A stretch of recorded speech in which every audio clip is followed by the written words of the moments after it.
Ladies and gentlemen, citizens of the universe, this is Roster Watch. My name is Alex Dunlap. I'm joined by Cody Carpentier. And Cody, today's a big day because we're going to be talking about dynasty sells before the NFL draft. We're buying and selling, man, but we need to know before the NFL draft gets here what players are set to lose value or kind of getting ahead of any sort of trends, anything like that. We've taken a look and at some of our dynasty rosters and looked at guys that we might be interested in selling, and also went over to the Fantasy Calc website and just kind of getting a good idea of the market for these players based on recent trades. And I have a list of a few. I know you have a list of a few. How do you want to get this thing started? Well, let's get it started with the top. I mean, I know you have some conversation thought about some draft picks, and I want to hear your thoughts on that first before we get into specific players. Well, okay. I think if you have a good team and you're picking like 108 through 112 in your rookie drafts right now, I think if you can dangle just the idea of a one, right? To be able to get something that whether it's for a player, whether it's for, a one next year and maybe picking up an extra two this year. I think everything like 108 through 205 in one quarterback is what I'm very interested in. I went over to Football Guys, and they have like a community sort of ADP thing. I was really looking for one where it was like actual people doing these drafts, like people that would be the kind of like the people who are in your league, right? Where it's you can get some things that are outlier things and stuff like that, and people will value different prospects differently. And when I look at this, so in what they do is they bring their community and they have these mock drafts. They've had like 7 of them. And this thing goes Ashton Jeanty, Omarion Hampton, Ted McMillan, Travion Henderson, Luther Burden, Travis Hunter, Tyler Warren, Emeka Egbuka, Quinshawn Judkins, Cam Ward, Caleb Johnson, Matthew Golden, yada, yada, right? For me, in these drafts, based on what we know right now, I kind of know right now, regardless of what happens here, that when I start getting to like the 105, 106, as things stand now, I start getting worried because for me, I want to go, and this could change a little bit, but I think the first 4 picks I'm going to be most interested in this class are going to be Ashton Jeanty, Omarion Hampton, Travion Henderson, Quinshawn Judkins, right? Yep. Now, in any draft that you do, Ted McMillan is going to go ahead of Quinshawn Judkins, right? That's going to happen, right? So you can bake that in, and once you get to the 106, that's when you start saying like, well, what am I doing now? Am I going to take Travis Hunter and worry that he is, going to play cornerback? Am I going to really take a tight end here like Tyler Warren? You might also get a Golden too. If Golden is the first receiver drafted, Golden could be in that conversation. But hasn't been to this point. But do you think he hasn't been to this point? And I just wonder if people are gonna. I don't think people are gonna want to take Golden at the 106. I just don't. And that's the thing. I'm not sure. Is it because of those landing spots like we talked about, like Arizona? You think about Dallas with Lamb. Like there's not really a spot where you see Golden really capturing a target share that is like of substance. Well, I just think this is such a better running back class than it is a wide receiver class. I'm not questioning that. And so what I'm saying is if I have one of these late ones, I'm like, do I really want, like we're talking about, Golden's going around here, Egbuka. I love Egbuka, but I mean, I love Golden. I just wonder what kind of game changers these guys are going to be. And if I can just if somebody's going to value them the same as like they do these other guys, like the dudes that I really want, I guess there's always a chance that Judkins could fall, in these drafts, he falls to the, 1, 2, 3, 4, 5, 6, 7, 8, 9, 9. I don't think that's going to happen often. That's why I'm saying maybe the 108 to like the 205, because what about the 1-6? Well, Why stop at the 108? The 108 right now out there in the marketing. Because I'm building in that probably somebody's going to take Travis Hunter or Luther Burden or Tyler Warren or something like that. But yeah, if you want to be super, I for me honestly, I start getting spooked at the 106 because I know that things can fall with those four guys and then Tet, and then I'm just like I don't feel like there's anybody who's a huge needle mover for me that's any different than the guys I can be taking in the middle of the second round. That's my question, because I'm looking like on the market, it's like you look at the 108 right now, some of the trades that have happened, it's like, well, you can trade that pick away and get DK Metcalf, you can trade it away and get Ken Walker, and I'll be honest with you, those are kind of like, okay, I like it, but I don't love it. You look at the 106 right now, somebody traded that for Garrett Wilson yesterday. Somebody traded that 106 they got. This is kind of pukey, but you're basically trading down 8 spots. You go from 106 to 202. You get Calvin Ridley and Ramondre Stevenson. However you feel about that, I don't love it, but you're trading down and you're getting 2. However you want to look at it, Calvin Ridley right now is in line for a 25% target share, and Ramondre Stevenson is going to get his job taken. Like, but he might get his job taken. They got to fix a lot more things than a running back that they know they can lean into and just, use his legs this year. Those are just a couple of examples. I don't want to talk about that. This is a 2 quarterback league, but 106 plus next year's first gets you Drake May. All these guys that are going, all right, so say like the 106 or the 107, right? All these guys that are going, like, yes, I wouldn't mind having Egbuka on my team. I wouldn't mind even in non-tight end premium having Travis Hunter. I wouldn't mind having Luther Burden, right? But I don't. It's not like I'm completely in love with it. Like around as much as some people might say that they love around one pick. And then when you get down a little further than that, they start taking quarterback. People take quarterbacks, like even in one quarterback leagues, they take Cam Ward and Shadur Sanders. And then you get to the Colston Lovelands of the world. Caleb Johnson is kind of at that 1-2 turn. Then like guys like Devin Neal and Ollie Gordon, Scadaboo, Alec Ironman are just bad picks here. I start getting back interested here when we get to like, the end of the second round, where I can start hammering the Dylan Sampsons and the RJ Harveys and the Bashil Tutons and the, maybe the DJ Giddens or the Damian Martinez's, all these guys. Like I want pick Jaden Blue. Jaden Blue's now fourth round. Like I want those picks. And I want to take my first round pick and maybe get some player that I can get to take it. I'd be interested to see like if you could end up trading away your one for some player that is just going to be a good like rental for a little. I'm just not necessarily seeing this guy, but like Deebo Samuel or something, plus like they're late 2. You know what I mean? And like you can have a wide receiver 3 sort of built in there, a little bit of insurance, and then go draft RJ Harvey or go draft Dylan Sampson. To me, that makes it like I would rather have that than just take Colston Loveland or just be at the 111 and be having to reach for like a Devin Neal or an RJ Harvey or something. It doesn't make sense to me. Would you potentially be looking to move up, and how would you do that if you were at 111? Because you said you love top 4 picks. I'm the same way with you. I think it's 4 running backs off the rip, and that's where you want to be. And if you're not there, you need to either try to get there or maybe get back to a spot. Who's the NFL team this year? I think I want to say it's the Eagles. If you look at their picks, so they're like in the 5th round, for example, the Eagles have pick 161, 164, 165, 168. They're all, and 3 of those came by way of trade. And if you can find an area of the draft where you seem to like a value, obviously the Eagles like that for some reason.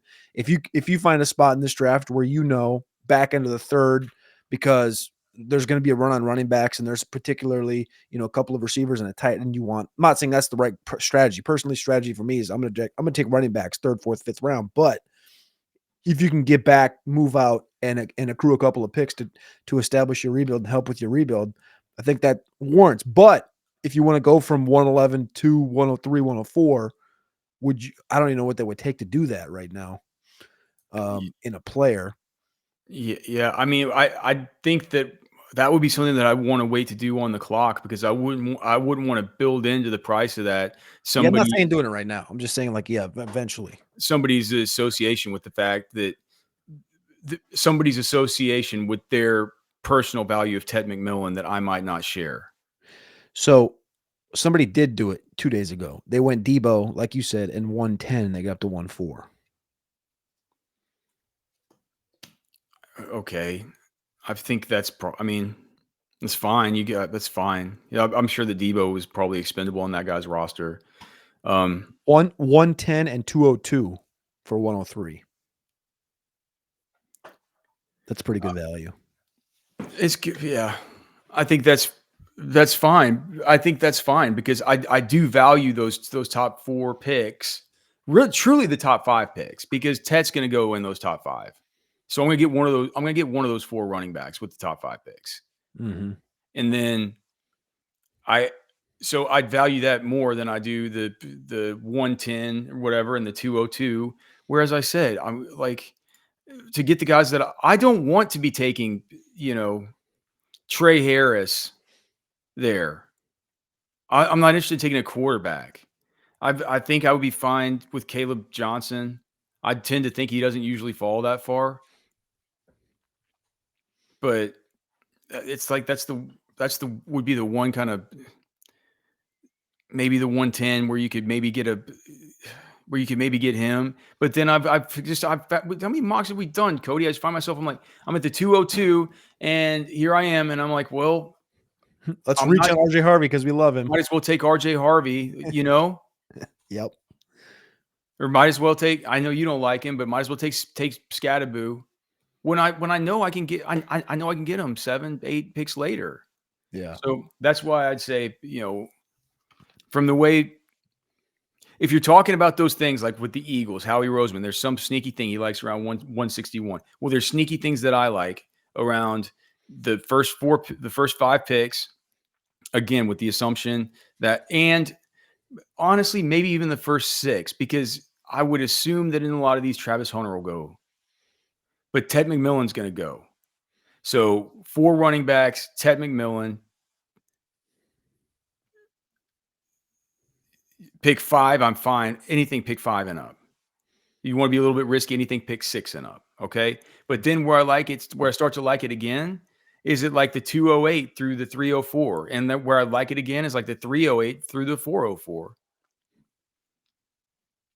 Like, because you get to that spot and you're like, dude, are you telling me that, because we're not talking now, like we're talking about the 2 sort of 08, whatever. And through that, you can pick off an RJ Harvey, a Tootin, a Martinez, a Dylan Sampson, this type of player, right? Scatterboo. Okay. But then, and then on the other side, on the 3rd round side of that, you can get your DJ Giddens, right?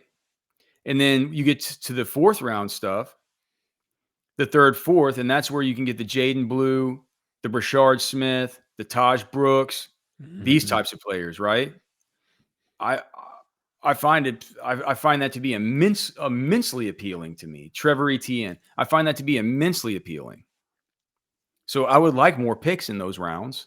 Yes, I would like to trade, as much as some of those trade ups sound good. I'm a bigger fan of trading down from the late round 1, from the late round 1 selections and 1 quarterback, 2025 Dynasty rookie drafts. All right. How do you feel about this running back? This is one that Trash Man has made a bull stance on over the course of the last, 8 months, maybe 10 months. Bucky Irving. I guess I currently have Bucky Irving ranked higher in Dynasty, but I'm bringing up this conversation because I'm looking at the NFL draft. I'm looking at what the history of the Tampa Bay Buccaneers have done the last couple of years. In 2022, they drafted Rachaad White in the 3rd round. In 2023, they added Sean Tucker as a free agent, in a college free agent, but we knew he had a little heart problem. He would have been a draft pick. He would have been a 4th, 5th round draft pick.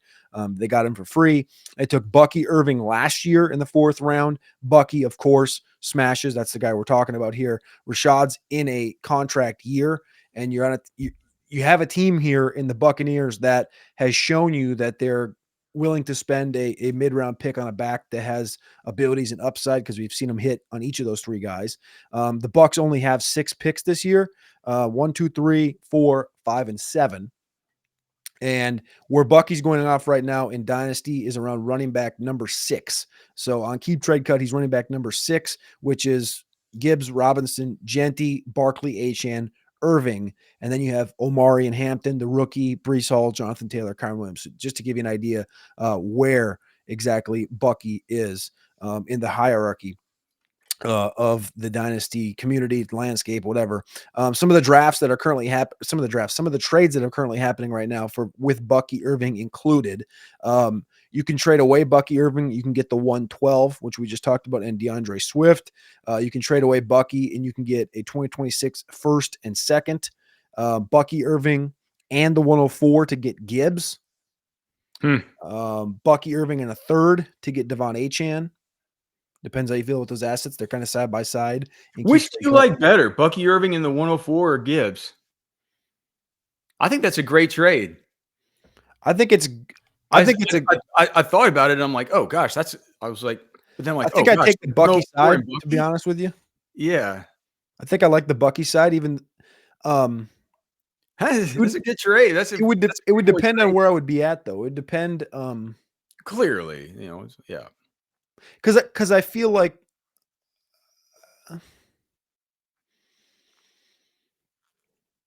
I just feel like Bucky's going to lose value. And I know those trades don't sound like they're like lopsided or anything, because they're not. I think they're good trades. And some of them you might want the Bucky side of. But when you look at the perceived value right now in Keep Trade Cut, where people perceive him to be, I feel like you can get more out of it. He's going to be age 23 this season. I just think they're going to add a back. There's going to be a new back that enters the fold for the Bucs in one of these 6 picks that they have. But he's pretty good, man. And he's Bucky the Buck. And they talk, it's like he's Bucky. He's great. He's a grinder, but Liam Cohen's gone. Rashad White's entering contract year. They haven't fully given Sean. I think Sean Tucker probably steps up in the event because he did it last year in a game and had an RB1 game. But I think they've established what they're going to do. Jason Light's going to draft running backs in the middle to late rounds, right? Right. And in this class, told us at the combine that he really proved himself to that team this year, to where they Liam said that. Was it? Liam said that. Liam's not there anymore.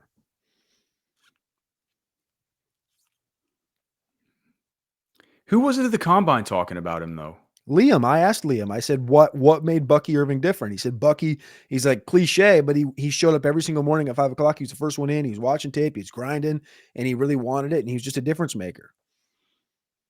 Well, but they also told us by their actions. They're like, this is a dude who, and this could be, glass half full, glass half empty. You think about it, like they like him enough to have, he was sub 200, right? Coming out. Was he 196, 197? Just barely sub. I think he might have been right there. Yeah. That they were able to give him, that they were willing to give him the between the tackles sort of every down grinder kind of role, right? 192. Yeah. At that size. And so that's interesting. And it's like, it says a lot about what they think about him and how much they believe in him. On the other side, if they do keep treating him like that, it's like he's going to be at a higher risk of injury. Yeah. So I'm not sure that I'm completely on board with the, just sell all you got at Bucky Irving. I ain't saying sell all you got, but you got to remember this guy was a mid-third round rookie pick last year. So if you're looking at Dynasty from a value standpoint, and you can get off of a guy like this and get to a Gibbs, and you have to give up that 104. Yes, I understand that, but who knows? Now who knows? Because you're going to know. I don't think you make that move today. You make that move on draft day, right? With your 104 pick there, but. I also wouldn't give up the 104. That's the thing in that deal. Like, I know that deal happened. Bucky and 104 for Gibbs. Very good deal. I wouldn't make that. If I had the 1-7 in Bucky, I would do it. Okay. Fair enough. Here's my first one. This is going to be, and all these are like, my first one was going to be Jerry Jeudy, but I just called it off because we just got the news about Joe Flacco to the Browns. And I was just saying, like, what if the Browns just don't get anything done at quarterback? What are you going to do with Jeudy? And I was just looking up some of the stuff that you can get for Jeudy right now. And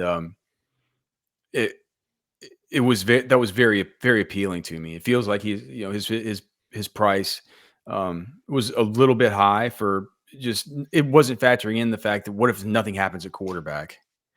But I think with Flacco, I think that he's actually the kind of guy that, with the way that it's kind of like it was with Josh Downs last year, right? A timing based receiver.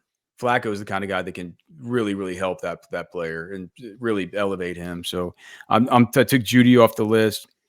The rest of these guys, man, are some guys that I like, and this is going to be dude. It's like sometimes, like with the markets or like the stock market, or like take the market like right now or whatever. Like they always say, when there's blood in the streets, that's when you buy, right? Buy low, sell high, all this stuff. So I'm going to say a guy that's is a great player that you'd love to have in Dynasty, but you could sell kind of high on right now, and it is Amon-Ra St. Brown.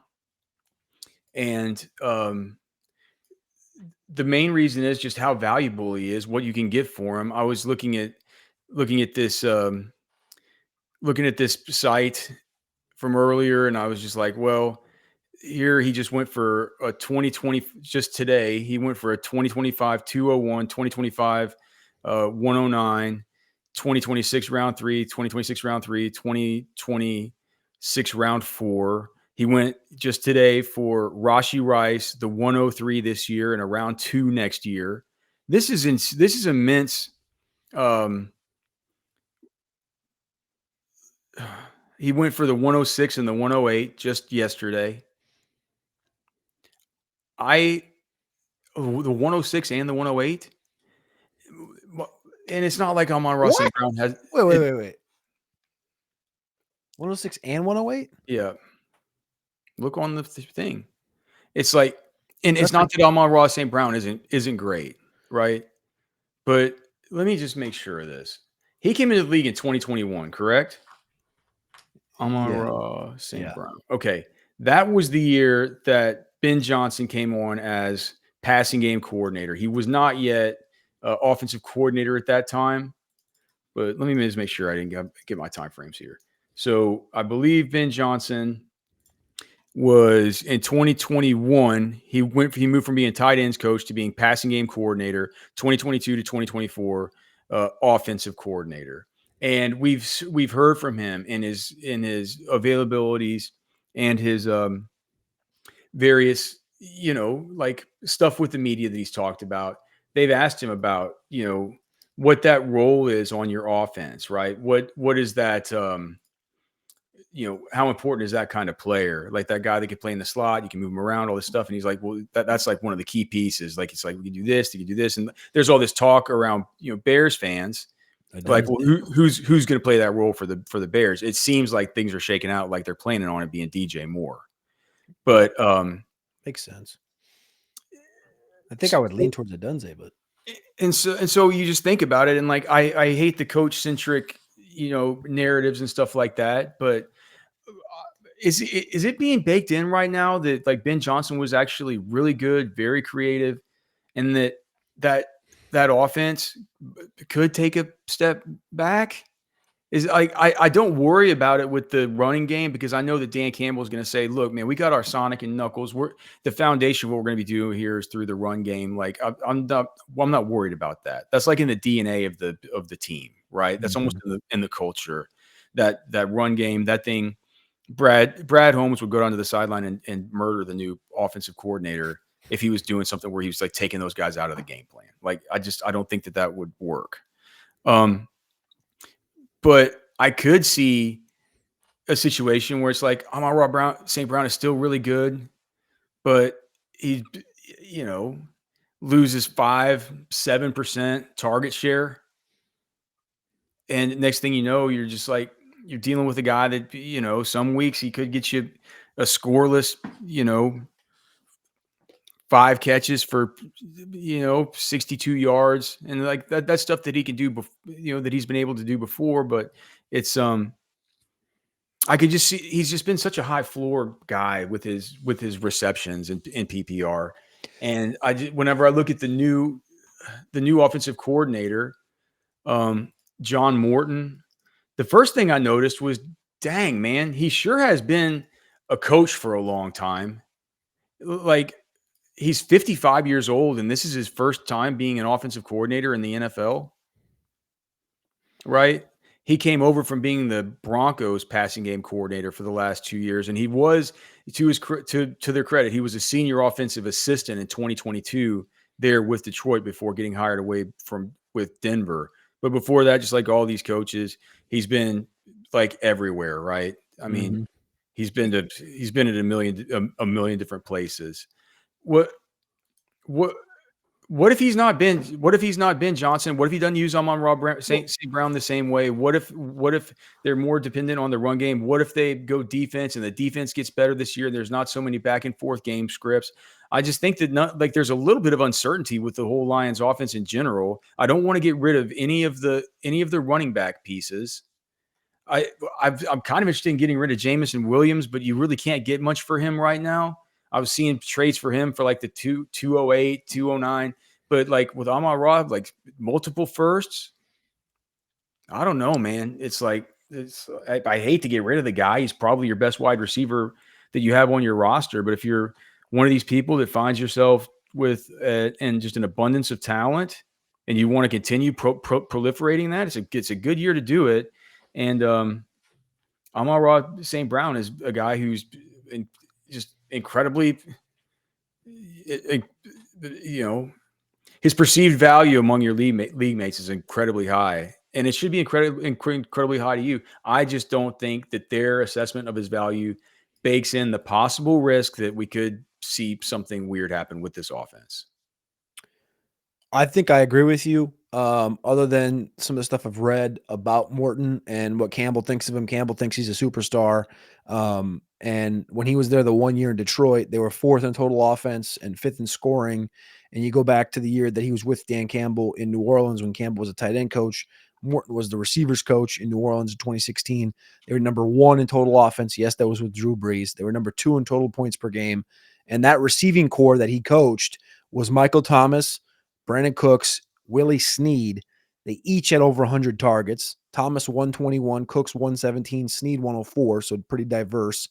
And both Thomas and Cooks had 1,100 yards and 8 and 9 touchdowns. So extremely diverse. Like it was everybody got fed that in that year, which I think was, if you look at this receiving room, and I think you're expressing your worries, that was during Thomas's rookie year. And if you look at this offense and kind of the expectation for a JMO, right, and growth from a JMO and Laporta, who in that year in New Orleans, I think Kobe Fleener also had 85 targets. So that was another guy that ate at the same time as all the rest of these guys.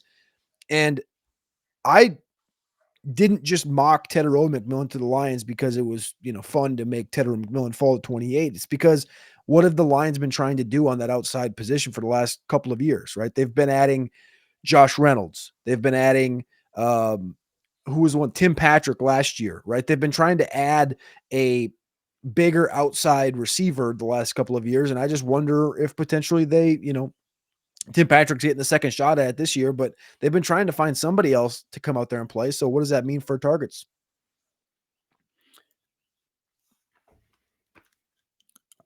I think it's just more, yeah. I think you kind of agree with me. It's like I would float it out there and see what I can get for the guy. There were a couple others that I had here, but there was also ones that I took off. I was like, I was interested in maybe trading away guys that guys could be hot on with recent departures or just based on last year, like seeing what you could get for Jalen Warren or Tyrone Tracy, or for me, like I wanted to look at Jaden Reed, who I've gotten a little bit cold on. I thought might still have some name buzz and some name value. I just look, you can't get enough for these guys. I've never wanted Jalen Warren, never had him, never drafted him, never cared. So I don't have personal experience with this, but it's like I'm in a spot right now where if I had Warren and I was one of these people that was like holding him, like I wouldn't like you pay like I'm gonna hold on to him instead of giving him up for a some kind of 2026 second round pick or something like this, right? It's I'm not interested in that. But those were guys who I had on my list where I'm like I feel like I'm down on these guys compared to consensus, but I think that the general public is kind of with me on them. I have two more though. I'm not sure that the general public will be with me on. Is there somebody else that you wanted to highlight first? I was going to go James Cook, going to be his age 26 season this year. He's running back 11 right now and keep trade cut. He's a guy that I think you look at the current state of the Bills, they're not really willing right now at the current stage to pay him, to give him the 15, 16 million he's looking for, because he's 26. He'll be 30 by the time that contract's up. And his brother, who was 15 pounds heavier than him, fell off a cliff rather quickly for the Vikings after he got paid. Gave him a couple good years, but James Cook's not a 215-pound back. He's a good size back, but they've also been willing to, similar to the last conversation with the Buccaneers, they've been willing to draft guys and take on new guys every single year from the draft. Last year was Ray Davis. I think the year before that, same year. Last year they brought in Frank Gore as well as a college free agent, and they have Ty Johnson on the roster, who's the pass catching guy. And when you look at the actual output last year in receptions, Ray Davis and Ty Johnson had more receptions and almost twice as many receiving yards and 3 times the touchdowns in the receiving game as James Cook did. So as much as we like to see the James Cook touchdowns, it's one of the most unpredictable stats in the sport. And from a trade perspective right now, it's kind of wishy-washy as far as what you can get for him. I've seen 26 first-round picks. I've seen 27 first-round picks.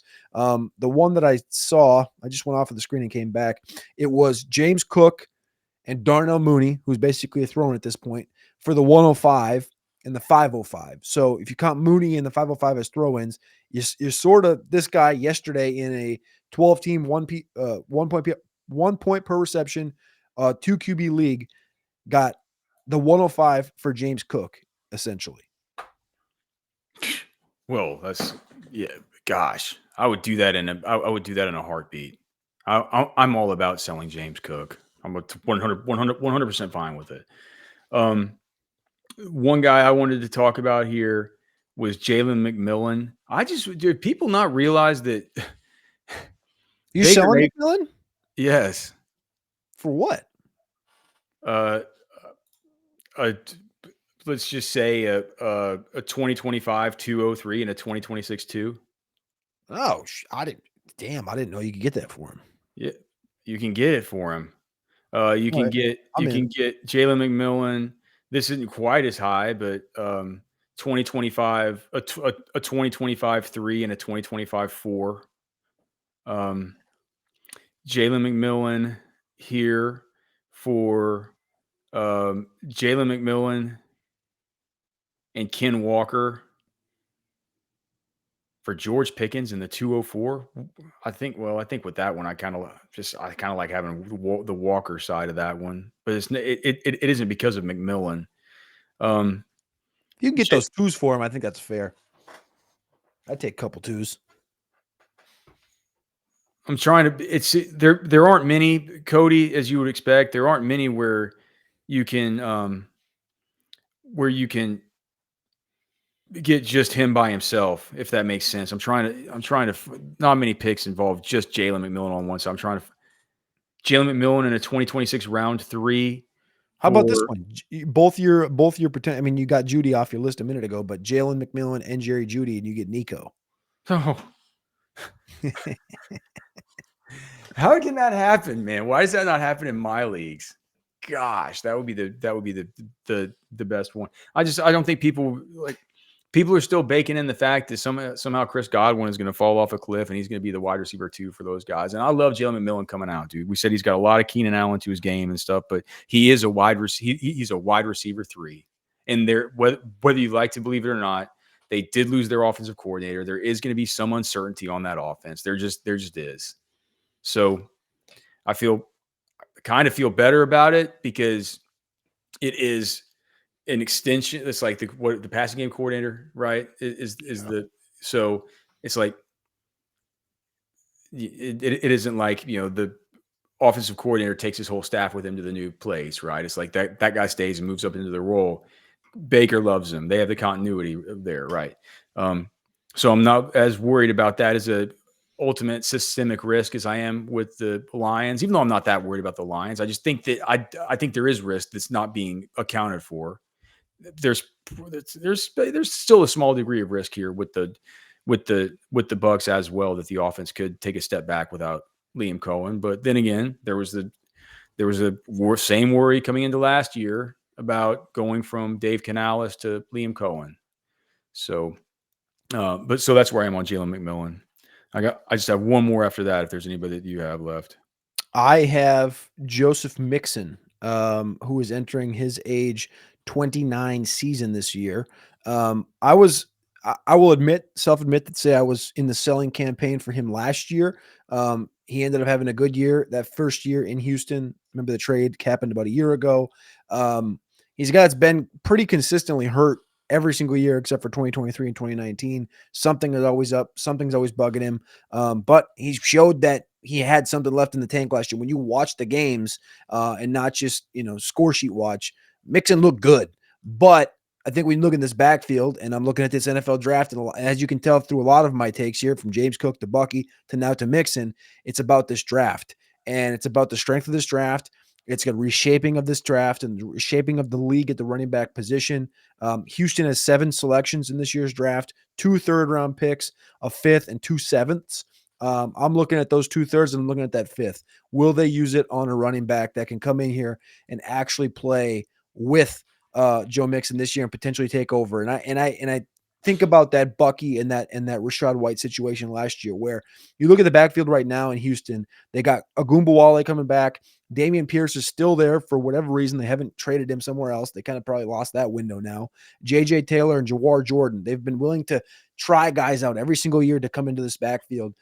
They traded for Joe Mixon last year. I think they're going to take somebody else in this class that can potentially rejuvenate them and give them some more energy as this roster continues to get, continues to build and get younger with a new offensive line, with Stroud, and with everything else kind of starting out fresh, including the offensive coordinator. So Mixon's one on my list. I don't even know, look at the trades yet, but the offensive line's got worse. 110. I'll take a 110. I take a 110 for Mixon.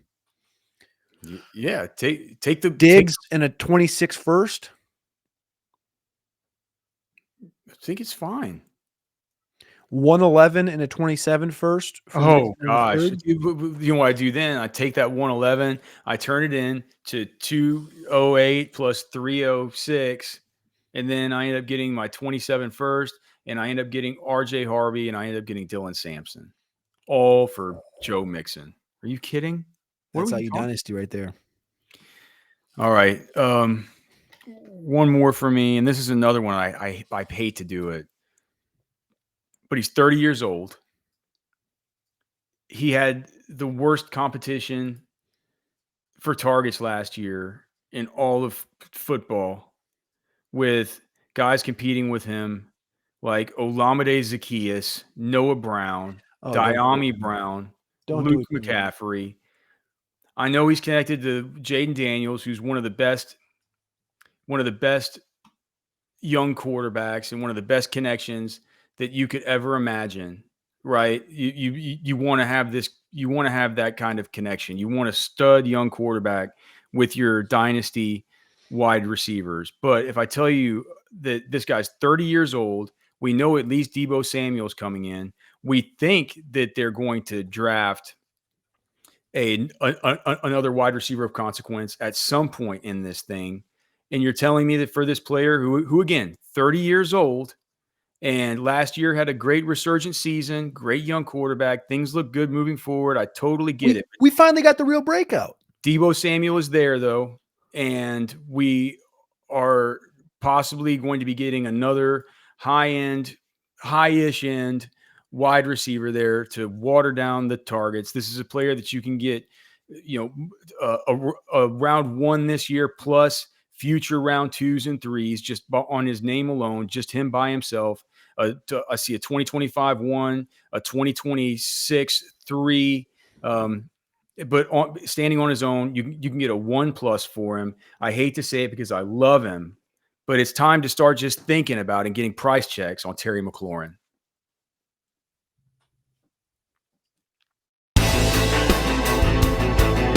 This is Anthony Richardson. You're listening to RosterWatch. This is AJ Brown, and you're listening to RosterWatch. This is Josh Allen, and you're listening to RosterWatch.